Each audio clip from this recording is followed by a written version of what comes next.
Hello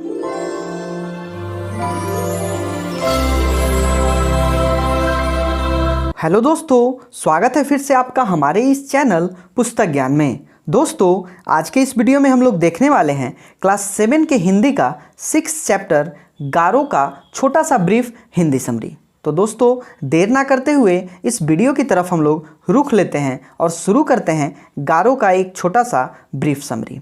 दोस्तों, ये जो गारो है ये एक जनजाति है जो मुख्यतः मेघालय में रहा करती है।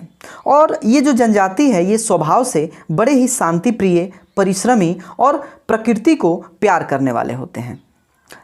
इस समुदाय में 2 महापुरुष का जन्म हुआ जिनका नाम है जापा जालिनपा और सुकुपा बुंगीपा।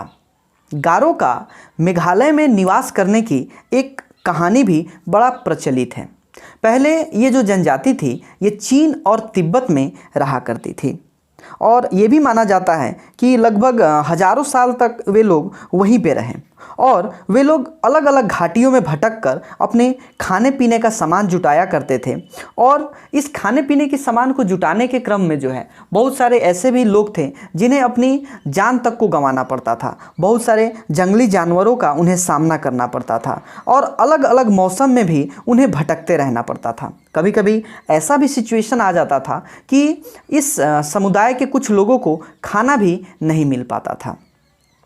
अब चूंकि इन्हें अलग अलग जंगली जानवरों का सामना करने के कारण यहाँ के जो लोग थे वो बड़े ही परेशान होते थे। और उसी दौरान जालिनपा और बुंगीपा इन दोनों का जन्म हुआ था। और इस दोनों महापुरुषों ने जब देखा कि इन लोगों की इतनी सारे परेशानी है तो उन्होंने सोचा कि क्यों ना अपने जो जनजाति है इन लोगों के लिए कुछ किया जाए।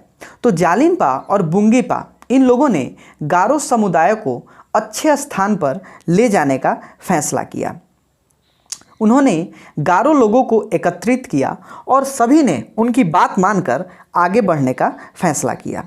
ये जो दोनों थे बड़े ही निडर और प्रभावशाली व्यक्ति थे। जंगल के जितने भी जो खूंखार जो जानवर थे वे लोग इनकी आहट को सुनकर ही उनसे दूर भाग जाते थे। यानी कि एक अच्छे लीडर, एक अच्छे मार्गदर्शक ये लोग थे। अपने सभी जो उनके साथ साथी थे उनका इन लोगों ने मार्गदर्शन करते हुए और सहज बोध और विवेक के साथ ये लोग आगे की तरफ बढ़ते जा रहे थे। अब चूंकि ये लोग नहीं चाहते थे कि हमारी जो जनजाति है वो हमेशा जो है वो जंगली जानवरों का सामना करे और भोजन के लिए दर बदर भटके और ठोकर खाए।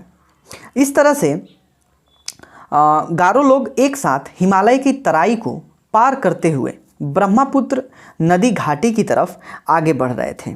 वे लोग, उनके साथ जितने भी संपत्ति, घोड़े, जानवर जो थे वे सभी को उन लोगों ने अपने साथ लिया हुआ था।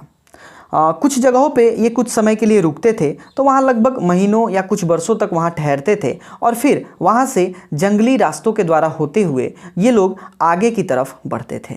कई वर्षों की कठिन यात्रा के बाद गारो लोग असम के मैदानी जंगल में पहुँच जाते हैं। कूच बिहार पहुंचने पर वहाँ के एक राजा हुआ करते थे। उन्हीं राजा का वहाँ पे अधिकार था। तो उन राजाओं ने इन लोगों को आगे बढ़ने से रोक दिया और इन लोगों को कहा कि आप लोग आगे नहीं बढ़ पाएंगे। लेकिन अब चूंकि गारो लोग, जैसा कि हमने बताया कि इनका जो स्वभाव था बड़ा ही शांति प्रिय था, तो ये लोग लड़ाई झगड़े को जो है ये बढ़ावा नहीं देते थे। तो इसमें जो दोनों जालिनपा और बुंगीपा थे इन लोगों ने उस राजा से बातचीत की और उन्हें मनाया, समझाया कि आप हमें आगे जाने दें।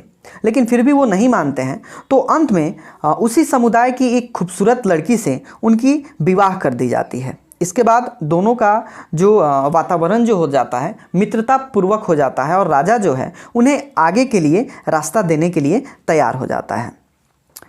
गारो समाज के कुछ लोग कूच बिहार क्षेत्र में बस जाते हैं। इसके बाद जालिनपा और बुंगीपा अपने लोगों को गारो पहाड़ियों की घाटियों की ओर चलने की सलाह देते हैं।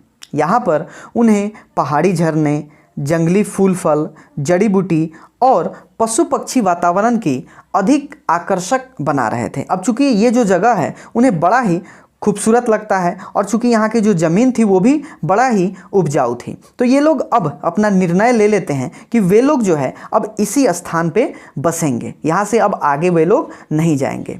अब यही क्षेत्र गारो समुदाय का मूल निवास स्थान बन गया है और अपने पारंपरिक हुनर को उन लोगों ने कायम रखा है। गारो समाज की संस्कृति एक भारत का गौरव है। ये लोग आज भी जालिनपा और बुंगीपा को बड़ी श्रद्धा के साथ स्मरण करते हैं, क्योंकि उन्हीं के कारण वे लोग आज इस खूबसूरत से जगह में, मेघालय के इस खूबसूरत से जगह में आके बस पाए हैं। तो दोस्तों, यह था इस गारो जो है, ये जो लोक कथा है, इसका छोटा सा एक हिंदी समरी। तो इस वीडियो में बस इतना ही। मिलते हैं अगले वीडियो में किसी दूसरे टॉपिक के साथ। तब तक दोस्तों आप हमारे इस चैनल पे बने रहिए और हमारे वीडियो को देखते रहिए। दोस्तों, अंत तक हमारे इस चैनल पे बने रहने के लिए आपका बहुत बहुत धन्यवाद। तो मिलते हैं अगले वीडियो में किसी दूसरे टॉपिक के साथ। तब तक के लिए जय हिंद।